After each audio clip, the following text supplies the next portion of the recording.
베드로서 1장 3절부터 11절을 제가 대신 봉독해 드리겠습니다. 하나님의 말씀을 들으십시오. 그의 신기한 능력으로 생명과 경건에 속한 모든 것을 우리에게 주셨으니 이는 자기 영광과 덕으로서 우리를 부르신 이를 알므로 말미암느니라. 이로써 그 보배롭고 지극히 큰 약속을 우리에게 주사 이 약속으로 말미암아 너희가 정욕 때문에 세상에서 썩어질 것을 피하여 신성한 성품에 참여하는 자가 되게 하려 하셨느니라. 그러므로 너희가 더욱 힘써 너희 믿음의 덕을, 덕의 지식을, 지식의 절제를, 절제의 인내를, 인내의 경건을, 경건의 형제우애를, 형제우애의 사랑을 더하라. 이런 것이 너희에게 있어 흡족한즉 너희로 우리 주 예수 그리스도를 알기에 게으르지 않고 열매 없는 자가 되지 않게 하려니와 이런 것이 없는 자는 맹인이라 멀리 보지 못하고 그의 옛죄가 깨끗하게 된 것을 잊었느니라. 그러므로 형제들아 더욱 힘써 너희 부르심과 택하심을 굳게 하라. 너희가 이것을 행한즉 언제든지 실족하지 아니하리라. 이같이 하면 우리 주 곧 구주 예수 그리스도의 영원한 나라에 들어감을 넉넉히 너희에게 주시리라. 아멘. 우리가 지난주 금요 기도회 때 이 말씀 한번 살펴보았는데요.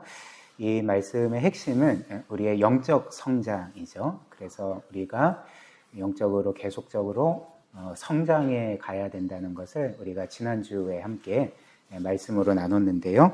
우리가 지난주 말씀을 잠시 요약해서 살펴보면 네 가지로 살펴볼 수 있을 것입니다. 첫 번째로 하나님께서 우리를 구원해 주실 때에 우리 안에 그분의 생명을 심어주셨다는 것. 그래서 성경은 우리의 구원을 단지 우리가 죄 용서 받거나 영원한 심판을 면한 것만으로 말하지 아니하고 에베소서 2장 1절 말씀이 우리에게 알려주는 것처럼 우리는 구원받기 전에 영적으로 죽은 사람들이었습니다. 하나님께서 이렇게 영적으로 죽은 우리를 성령의 능력으로 살리실 때에 우리 안에 그분의 생명을 심어 주셨던 거죠. 그래서 오늘 이 말씀 하나님께서 우리 안에 그분의 생명을 심어 주셨기 때문에 4절 말씀에 보면 너희가 신성한 성품에 참여하는 자가 됐다. 즉 하나님의 신적인 본성에 참여하는 자가 됐다. 왜냐하면 우리 안에 하나님의 생명이 있기 때문에 그렇죠. 그래서 하나님께서는 이렇게 우리 안에 그분의 생명을 심어주셨고, 그래서 두 번째로 우리 안에 있는 하나님의 생명은 반드시 자라게 되어 있다는 것입니다. 이 세상 모든 생명이 시간이 지나면서 자라는 것처럼 우리 안에도 하나님의 생명이 있다면 그 생명은 반드시 자라게 되고, 즉 우리는 영적으로 계속적으로 자라게 되어 있다는 거죠.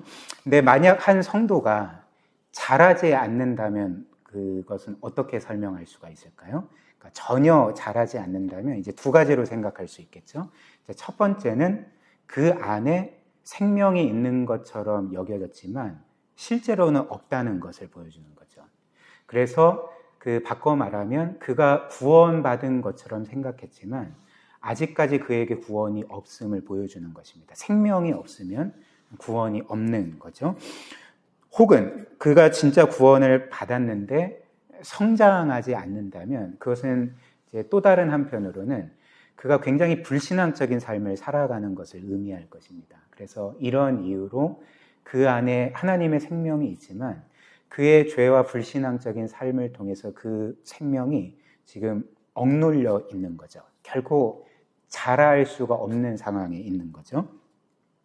그 다음 세 번째로 우리 안에 이렇게 하나님의 생명이 있다면 그 생명은 반드시 자라지만 그러나 여기에는 시간이 필요하다는 것입니다. 이 세상의 모든 생명이 자라기 위해서는 시간이 필요하지 않습니까?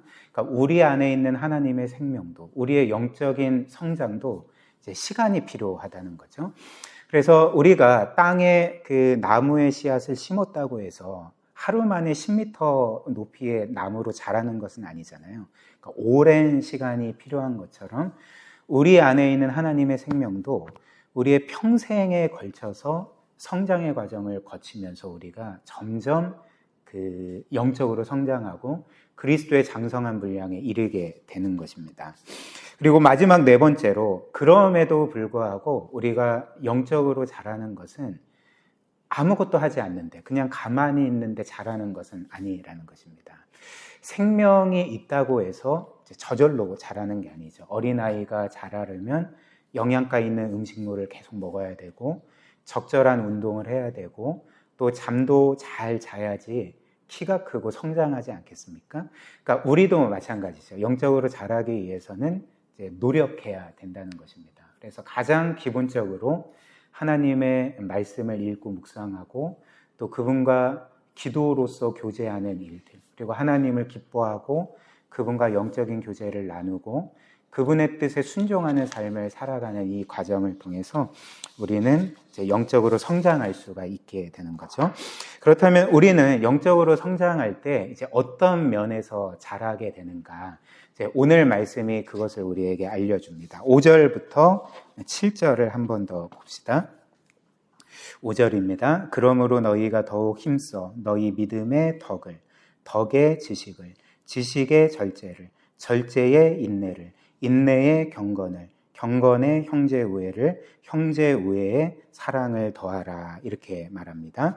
그래서 우리가 일단 이 말씀에서 오해하지 말아야 될 것은, 이것은 우리의 영적 성장의 그 각 단계를 말해주는 게 아니라는 거죠. 그러니까 쉽게 말해서 처음에 나오는 게 믿음 아닙니까? 그래서 믿음의 덕을, 덕의 지식을, 지식의 절제를 이런 식으로 쌓아가라고 하는데, 우리는 이것을 이런 식으로 오해하면 안 된다는 거죠. 우리에게 믿음이 있고 이후로 1년 동안은 덕을 쌓고, 그 다음 1년은 지식을 쌓고, 그 다음 1년은 절제를 쌓고, 그러니까 이런 식의 그 개념이 아니라는 거죠. 오히려 영적 성장은 5절부터 7절에 나오는 모든 항목들, 모든 내용들이 한 번에 자라는 거죠. 이 모든 것들이 함께 더해져 가고 한꺼번에 이 모든 모습들이 나타나도록 성장해야 된다는 것. 그래서 이 중에 어떤 것 하나라도 제외됨이 없이 이 모든 내용들이 우리의 영적 성장에 분명히 나타나고 또 드러나도록 그렇게 우리가 영적으로 성장해야 한다는 것입니다. 그래서 예를 한번 들어보면 그 갈라디아서 5장 22절 23절을 보면 그 성령의 열매들에 대해서 나오거든요. 우리 책갈피로 표시를 해두고 갈라디아서 5장 한번 보겠습니다. 갈라디아서 5장 22절 23절 신약 308쪽에 있습니다. 갈라디아서 5장 22절 23절을 보면 우리가 영적으로 성장할 때 맺히는 열매를 성령의 열매들이라고 하죠. 성령의 열매라고 합니다. 그래서 그 성령의 열매가 어떤 것인지 목록이 나와 있는데요. 한번 보십시오. 22절부터 오직 성령의 열매는 사랑과 희락, 화평과 오래 참음, 자비, 양성, 충성과 온유와 절제니 이 같은 것을 금지할 법이 없느니라. 그래서 우리의 영적 성장에서 이런 열매들이 맺힌다는 거죠. 그런데 이 말씀을 그 신약 헬라어 원문 성경을 보면 성령의 열매들이라고 나오지 않고, 즉 그 문법상 복수 형태로 나오지 않고 열매라는 단어가 단수 형태로 나옵니다. 즉 성령의 열매들이 아니라 성령의 한 열매라고 나오는 거죠. 근데 이것은 문법적으로 맞지 않거든요. 왜냐하면 성령의 열매는 이라고 하면서 사랑, 희락, 화평, 오래 참음, 자비, 양성, 충성, 온유, 절제. 그러니까 여러 개가 나오면 문법상 성령의 열매들이라고 표기가 되어야 하는 거거든요. 헬라어 문법상. 그런데 뒤에 서술어들은 여러 가지인데 성령의 열매들이 아니라 성령의 한 열매라고 나오는 거죠. 그러니까 무엇을 의미할까요? 이렇게 사랑, 희락, 화평, 오래 참음, 자비, 양성, 충성, 온유, 절제가 각각의 다른 열매들이 아니라 한 열매라는 거죠. 즉 한 열매의 여러 가지 모습이고 그 한 열매가 가진 여러 가지 맛이라 할 수가 있는 것입니다. 이해되십니까? 그래서 이 한 열매 안에 이 모든 게 담겨져 있는 거죠. 그러니까 무엇을 의미할까요? 그러니까 우리가 성령의 열매를 맺을 때에 여기에 나오는 이 리스트에 나오는 어떤 내용도 제외돼서는 안 되고 함께 우리의 영적 성장과 함께 이렇게 드러나게 되어 있다는 것을 우리에게 보여준다는 것입니다. 그래서 다시 베드로후서 1장 5절로 넘어오면 이것도 똑같죠. 지금 5절부터 7절이 말하는 믿음, 덕은 성품입니다. 지식, 절제, 인내, 경건, 형제우애, 사랑도 이제 각각의 다른 열매들이 아니라 한 열매라는 거죠. 즉 우리의 영적 성장이 이루어질 때 이 모든 것들 중에 어떤 것이 제외돼서 나타나는 게 아니라 모두 다 나타나게 되고 모두 다 성장하게끔 되어 있다는 것이 바로 성경이 말하는 우리의 영적 성장인 것입니다.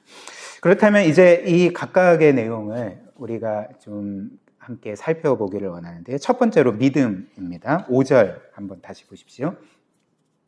그러므로 너희가 더욱 힘써 너희 믿음의 덕을, 여기에서 처음에 이제 믿음이 나오죠. 그래서 여기에서 믿음은 어떤 것일까요? 믿음은 우선적으로 성경이 우리에게 알려주는 모든 하나님의 말씀을 믿는 믿음이라 할 수가 있겠죠. 그래서 성경이 우리에게 알려주는 그 말씀의 내용은 어떤 것입니까? 삼위일체 하나님, 또 그분이 이 세상 만물을 창조하시고 통치하신다는 것. 그러나 사람은 하나님께 죄를 짓고 타락했고, 그러나 하나님은 이런 죄인들을 구속하시고 마지막 날에는 사람뿐만 아니라 우리뿐만 아니라 온 세상 만물을 새롭게 하고 완전히 구속하신다는 것. 그래서 창조, 타락, 구속, 이것을 믿는 것이고요. 특별히 우리는 하나님께서 죄인인 우리를 위해서 어떤 일을 하셨는지, 우리를 어떻게 사랑하셨고, 또 우리를 위해 어떤 희생을 치르셨고, 특별히 그리스도를 통해 우리에게 어떤 생명과 영광을 안겨주셨는지, 그것을 믿는 것이 이 믿음인 것이죠. 그래서 우리가 그 그리스도의 핏값으로 값없이 구원받고 하나님의 영원한 사랑을 받는 자녀로 입양됐다는 것, 그리스도 안에서 모든 것을 소유하게 되었다는 것을 이제 믿는 것이 이제 우리의 믿음이라 할 수가 있습니다. 그 다음 믿음 다음에 이제 덕이 나오죠. 이 덕은 이제 성품을 의미합니다. 그래서 다시 5절 말씀 보면 그러므로 너희가 더욱 힘써 너희 믿음에 덕을 더하라, 성품을 더하라 이렇게 말합니다. 즉 우리의 이 믿음, 하나님을 믿고 예수 그리스도를 믿고 우리를 향한 그분의 사랑을 믿는 믿음은 우리를 변화시키는 거죠. 우리 안에 하나님을 닮은 성품들을 계속적으로 만들어내고 우리로 하여금 하나님을 계속적으로 닮도록 우리를 변화시켜 간다는 것입니다. 예를 한번 들어볼까요?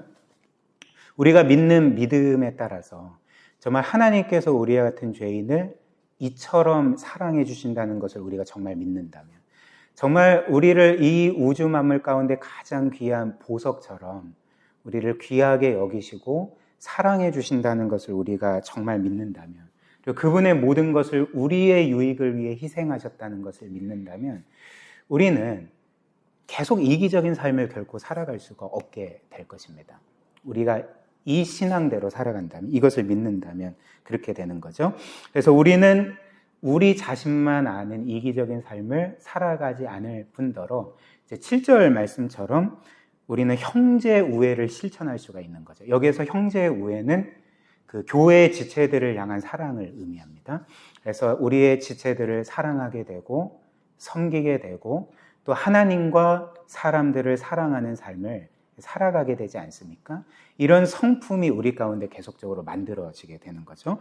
또한 우리가 이렇게 하나님의 사랑으로, 우리는 아무 자격과 공로가 없는데 우리는 하나님의 진노와 심판을 받아 마땅한데 이 모든 것이 우리에게 값없는 선물로 주어졌다는 것을 우리가 정말 믿는다면 우리는 결코 그 교만한 삶을 살아갈 수가 없게 되는 거죠.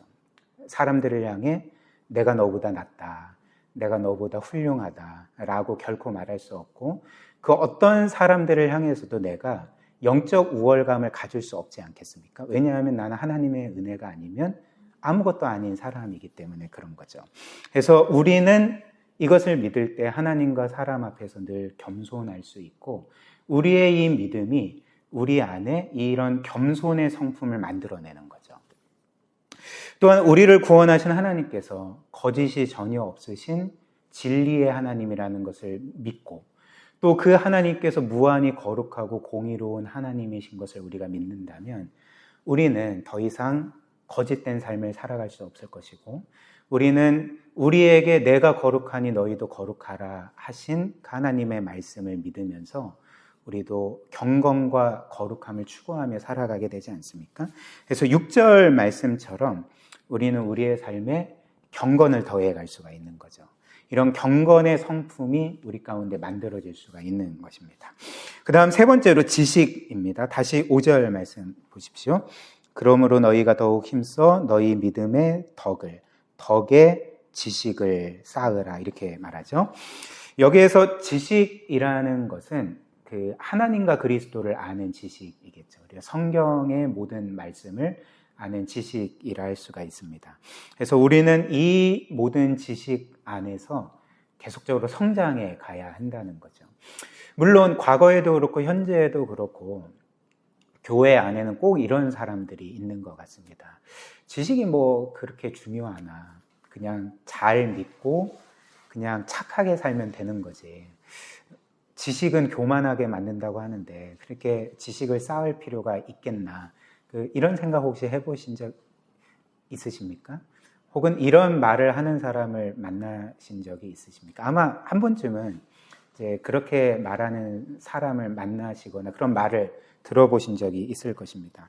그러나 만약 우리에게 지식이 중요하지 않다면 사실 하나님은 이 성경을 우리에게 주실 필요가 없으신 거죠. 그리고 말씀을 주시더라도 그냥 요한복음 3장 16절 말씀만 주시면 되지 않겠습니까? 근데 하나님께서는 어떤 면에서는 이 66권의 방대한 분량의 그분의 말씀을 우리에게 성경으로 주신 거죠. 왜 주셨을까요? 누군가 그런 말을 예전에 종종 했잖아요. 성경은 주신 것은 하나님이 우리에게 성경을 주신 것은 잘 때 베고 자라고 주신 게 아니라고. 이렇게 이런 이야기 들어보지 않았습니까? 예, 너무 올드한가요? 네. 이런 목적이 아닌 거죠. 성경을 주신 목적은 읽으라고 주신 것 아니겠습니까? 그리고 공부하라고 주신 거고, 묵상하라고 주신 거고, 그 성경을 통해 하나님과 예수 그리스도를 더 깊이 알아가라고 주신 것이죠. 그리고 이 말씀을 주신 목적이 무엇이겠습니까? 하나님을 아는 것, 그리스도를 아는 것이 우리의 진정한 생명이기 때문에, 복이기 때문에 하나님은 이 말씀을 우리에게 주신 거죠. 그리고 구약 성경을 보면 하나님은 이제 이스라엘 백성들의 죄를 책망하실 때 어떤 때 이렇게 책망하신 적이 있습니다. 너희는 나를 아는 지식을 버렸다. 이렇게 책망을 하신 적이 있거든요. 그래서 호세아 4장 1절 보면 이렇게 말씀하셨습니다. 제가 읽어드리겠습니다.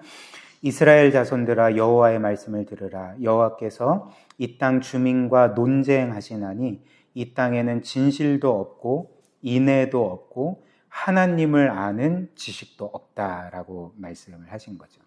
즉 지금 하나님이 책망하시는 것은 너희 가운데 나를 아는 지식이 없다. 이렇게 책망을 하시는 거죠. 그래서 호세아 4장 6절 보면 또 이렇게 말씀하십니다. 내 백성이 지식이 없음으로 망하는도다. 너가 지식을 버렸으니 나도 너를 버려 내 제사장이 되지 못하게 할 것이다. 이렇게 말씀합니다. 지금 이 호세아서에서 여호와 하나님께서는 너가 지식을 버렸으니 나도 너를 버린다. 이렇게 말씀을 하시는 거죠.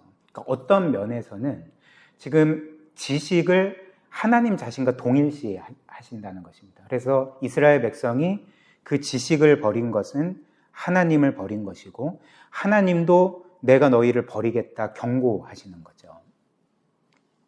그래서 베드로후서 1장 8절 오늘 말씀은 이제 이렇게 말합니다. 한번 보십시오.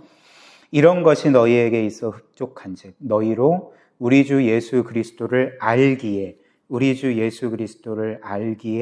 게으르지 않고 열매 없는 자가 되지 않게 하려니와 이렇게 말하는 거죠. 우리에게 너희는 그리스도를 아는 일에서 게으르면 안 된다. 열심을 내야 된다. 신실해야 된다. 우리에게 이렇게 말씀하고 있는 것입니다. 물론 여기에서 그 성경이 우리에게 말하는 우리가 하나님을 알고 그리스도를 아는 이 지식은 단지 머리의 지식이 아닙니다. 단지 이론적인 지식이 아닙니다. 성경이 말하는 지식은, 하나님을 아는 지식은 인격적인 지식인 거죠. 그래서 단지 머리의 지식을 넘어서 그 지식의 대상이신 하나님을 사랑하게 되고 기뻐하게 되고 즐거워하게 되고 그 지식 안에서 하나님과 교제하게 되고 또 그 하나님의 뜻대로 살려고 애쓰게 되는 그런 살아있고 인격적인 지식을 성경이 바로 하나님을 아는 지식이라고 말하는 거죠. 그래서 우리는 이 지식에서 자라야 한다는 것입니다. 마지막으로 절제입니다. 6절 말씀 보십시오. 지식의 절제를 더하라 이렇게 말하는 거죠. 지식의 절제를, 절제의 인내를 더하라 이렇게 말합니다. 여기에서 절제를 뜻하는 이 신약 헬라어 단어는 어떤 문자적인 의미가 뭐냐면 자기 자신을 붙들다 이거든요. 붙들어 매다 혹은 자기 자신을 통제하다라는 의미의 단어입니다. 그렇다면 우리는 왜 우리 자신을 붙들어야 할까요? 여러분들은 왜 여러분 자신을 붙들어야 합니까? 왜냐하면 붙들지 않으면 그냥 내버려 두면 통제가 되지 않기 때문에 그런 거죠. 어디를 향해서 튀어나가기 때문에 이제 붙들어 놔야 되고 이제 통제해야 되는 것 아닙니까? 이게 이제 그 절제라는 그 단어의 원래 의미인 거죠. 예를 한번 들어보면 우리도 늘 종종 보는 것처럼 어린 아이들 중에서는 절제가 잘 되지 않는 아이들이 있습니다. 특별히 이제 호기심이 많아서 특별히 자기에게 해가 되는 것임에도 불구하고 그것을 기어코 만져보려고 하고 경험해 보려고 하는 그런 아이들, 그러니까 절제가 잘 되지 않는 아이들이 있지 않습니까? 그래서 그럴 때에 부모들은 그 아이를 어떻게 할까요? 그러니까 붙들어 매는 거죠. 통제하는 거죠. 적절하게 그 아이를 붙들어 줘야 되고 그리고 제어해 줘야 되지 않겠습니까? 근데 이런 붙들어 맴, 이렇게 제어하고 통제하는 것을 나 자신에게 하는 것, 이게 이제 절제인 거죠. 그래서 영어 성경은 보통 이 단어를 self control이라고 번역을 해놨거든요. 그러니까 내 자신을 이제 통제하는 것, 이렇게 번역을 해놨습니다.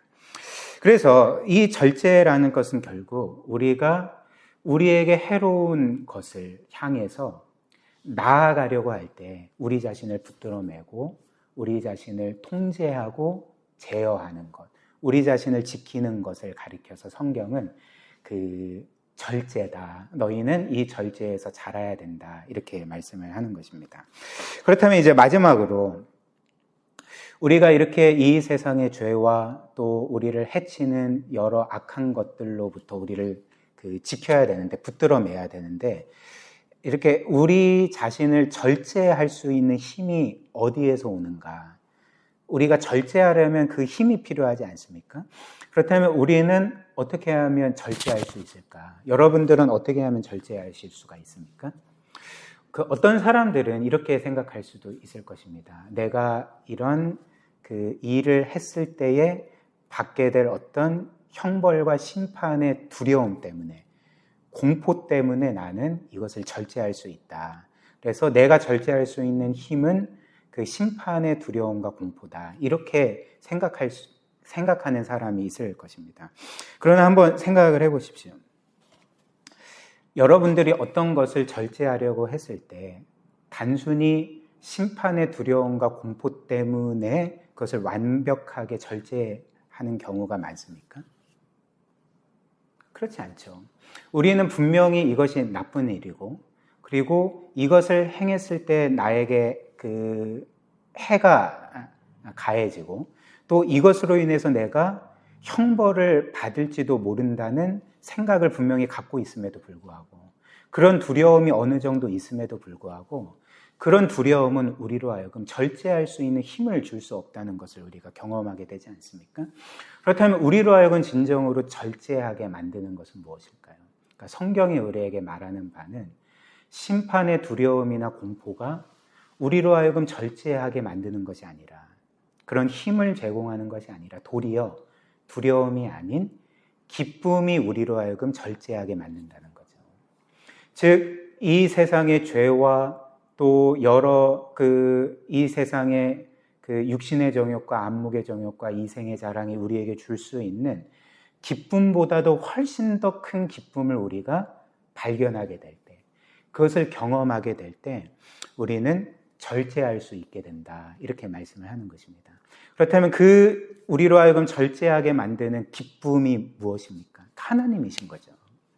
우리의 진정한 기쁨과 만족이신 그 하나님을 진정으로 기뻐할 때, 즐거워할 때 우리는 절제할 수 있는 힘을 얻게 되는 것입니다. 예를 한번 마지막으로 들어보겠습니다. 어떤 한 아이가 있는데, 이 아이는 똑같이 흙탕물만 보면 절제가 되지 않는 거예요. 그래서 흙탕물만 보면 눈이 뒤집혀져서 이제 그 흙탕물에서 막 뒹굴면서 노는 아이입니다. 그러니까 굉장히 좀 이상한 아이죠. 그래서 부모는 이 아이가 그렇게 늘 흙탕물에서 뒹굴고 노니까, 그러니까 다칠 수도 있고 또 위생상 좋지 않잖아요. 그러니까 늘 이렇게 타이르고 또 혼내기도 하고, 너 한 번만 그렇게 하면 진짜 혼난다, 심판의 두려움도 주지만 이 아이가 그게 고쳐지지 않는 것이, 절제가 되지 않는 거죠. 그렇다면 부모가 이 아이에게서 이 아이로 하여금 그 흙탕물에 대한 그 기쁨을 절제시키려면 어떻게 해야 되겠습니까? 그 흙탕물에서 뒹구는 것을 끊어내기 위해서는 어떻게 해야 될까요? 그러니까 심판의 두려움이 아니라 이제 자기 집에서 10분만 걸어가면 나오는 아름다운 해변으로 데리고 가는 거죠. 그래서 그 해변으로 데리고 가서 그 아름다운 백사장과 맑은 물에서 마음껏 놀게 하면 이 아이는 거기에서 더 큰 기쁨을 발견하게 됨으로써 더 이상 흙탕물에 관심을 갖지 않게 되는 것입니다. 흙탕물을 봐도 충동을 느끼지 않게 되고 절제하게 되고, 그것을 정말 무가치한 것으로 여기게 되는 거죠. 사랑하는 여러분, 우리가 절제하지 못하는 것, 또 때로는 죄를 이기지 못하는 것, 또 성경이 말하는 것처럼 육신의 정욕과 안목의 정욕과 이생의 자랑과 또 여러 가지 죄악 가운데 우리가 늘 실패하고 또 넘어가는 이유가 무엇이겠습니까? 그것은 우리에게 심판의 두려움과 공포가 없기 때문이 아니라 우리에게 진정한 기쁨이 없기 때문에 그런 거죠.